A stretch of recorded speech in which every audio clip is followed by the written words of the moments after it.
შვიდთვიანი პატიმრობის შემდეგ გიორგი ვაშაძე თავისუფალი ამან რუსთავის მე-12 პენიტენციური დაწესებულება ცოტა ხნის წინ დატოვა.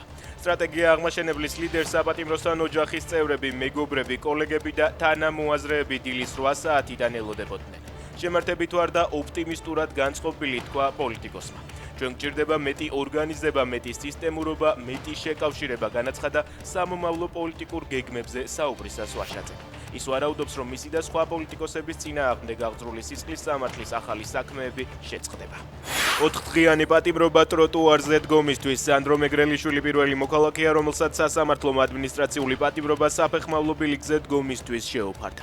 ცოტა ხნის წინ იგივე საქმეზე 4 დღით გაუშვეს იზოლატორში დიმიტრი ჯამბურიაც. ამერიკული არმადა ირანს უახლოვდება, განაცხადა ტრამპმა დავოსიდან დაბრუნებისას, თუმცა ამერიკის პრეზიდენტმა იმედი გამოთქვა, რომ მისი გამოყენება არ მოუწევს, რადგან თეირანი კიდევ ერთხელ გააფრთხილა არ განაახლონ მომიტინგეების მკვლელობა ან ბირთვული პროგრამა. დავოსიდან სახლში უბრუნდებით საჰაერო თავდაცვის ახალ პაკეტზე შეთანხმებით წერს ზელენსკი დავოსში ვიზიტის დასრულების შემდეგ. დღეს არაბთა გაერთიანებულ საამიროებში ამერიკის, უკრაინისა და რუსეთის წარმომადგენლების სამხრივი შეხვედრა გაიმართება. ის სავარაუდოდ 2 დღე გაგრძელდება.